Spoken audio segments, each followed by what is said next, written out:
আমি পাস করছি চাচা। আর আমি তো ভয় পেয়ে গেছিলাম। আল্লাহ তোমার স্বপ্ন পূরণ করছে, আল্লাহর কাছে হাজার শুকরিয়া। আল্লাহর কাছে তোমার জন্য অনেক দোয়া করছি।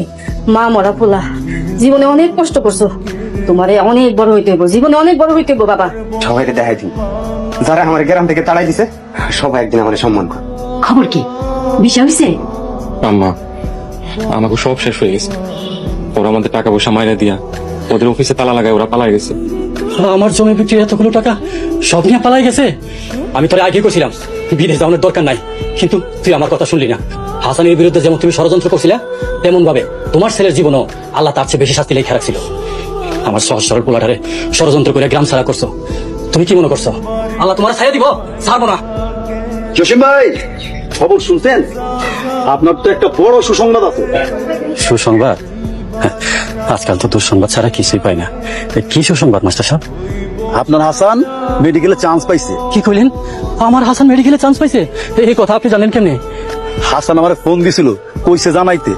আমি জানতাম আমার হাসান মেডিকেলে চান্স পাইব। ওই অনেক মেধাবী, আমার পোলার মতো সৎ আর ভালো পোলা এই গ্রামে একটাও নাই।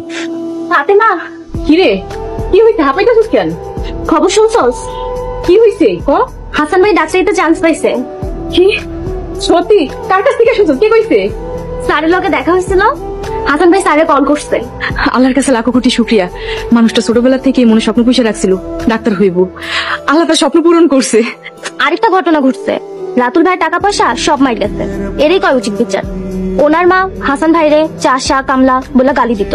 এখন হাসান ভাই হবো ডাক্তার, রাতুল ভাই হবো চাষা। তাইলে তো তুই ডাক্তার হাসানের বউ হবি। আল্লাহ কি আমার কপালে এত সুখ রাখছে? গ্রামের মানুষজন তার জন্য গ্রাম ছাড়া করছে। আমার তো মনে হয় না হাসান ভাই গ্রামে ফিরে আইব। আইবো আইবো, দেখিস কারোর জন্য না আইলেও ঠিক তোর জন্য আইবো। জানি না আইব কিনা, তবে আমি দূর থেকে তার জন্য মন থেকে দোয়া করি, আল্লাহ যেন তারে ভালো রাখে, সুখে রাখে। আমি কোনো কথা শুনুন না। পলির ভাগের জমি বিক্রি করে আমি টাকা দিছি, আমার টাকা ফেরত দিতে হইব। এত টাকা আমরা কই থেকে দিব? কোথেকে দিবেন সেটা আপনারা জানেন, আমি এত ধরতে পারবো না। জামাই বাবা, একটু বোঝার চেষ্টা করো। রাতুল আর কলির জায়গা তো বিক্রি করে ফেলাইছে। এখন এই ভিটা বাড়ি আর হাসানের জায়গাটা ছাড়া তো আমার আর কিছু নাই। তাইলে তো হইলই, হাসান ভাইয়ের জমি বিক্রি করে দেন। কি কইলা তুমি? আমি হাসানের জায়গা বিক্রি করবো? এমন কথা তুমি কইতে পারলা? হাসান ভাই তো চলেই গেছে, তার ভাগের জমিটা পড়ে আছে, ওইটা বিক্রি করে আমার জামাইরে কিছু টাকা দাও। হ্যাঁ, একটা দোকান দিই। রাতুলের কারণে আমার জামাই বিদেশ যাইতে পারেনি। আমার জামাই আর কত থাকবো? তোর জামাই কি একলা ঠকছে? আমি ঠকি নাই? আমি তো নিঃস্ব হয়ে গেছি। প্রতারণা চক্রের খপ্পরে পড়ে আমার সব শেষ হয়ে গেছে। এখন আমার কিচ্ছু নাই। যদি হাসান ভাইয়ের জমি বিক্রি করে দেই, তাহলে এই সংসারটা চলবো কেমনে? আমরা খামু কি? সেটা তো আমি জানি না। আমি এখন ব্যবসা করবো, ব্যবসা লেগে আমার টাকা লাগবো। হয় আমার টাকা দেন, নাহলে কলির সারা জীবনের লেগে আপনার কাছে রেখে দেন। আমি আবার বিয়ে করবো। কি কইলা তুমি? তুমি আবার বিয়ে করবা? হ্যাঁ করো। তোমার বাপ মায়ের কল যত তাড়াতাড়ি সম্ভব জমি বিক্রি করে আমার টাকা দিতে। যেদিন টাকা দিতে পারবো সেদিন তোমার নিতে আসো। কত স্বপ্ন দেখছি জমিটা আমার নামে লেখাই নিব, কিন্তু ওই জামাইয়ের চালায় আমার শেষ ভরসাটাও শেষ হয়ে গেল। আমার হাসান রে আমি এইভাবে ঠকামো? রাবিয়া, আমার একটু ধরো, আমার জানি কেমন লাগতেছে। কথা এটা হলো আগামী শুক্রবারে বিয়ে। তা ঠিক আছে, ওনার বয়সটা একটু বেশি হয়ে গেল না?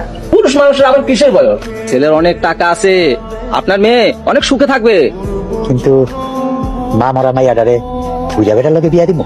আপনি চুপ করেন, জন্মের পর মারে খাইছে, ওর লাগে আসতে ভালো পোলা কই পাবো?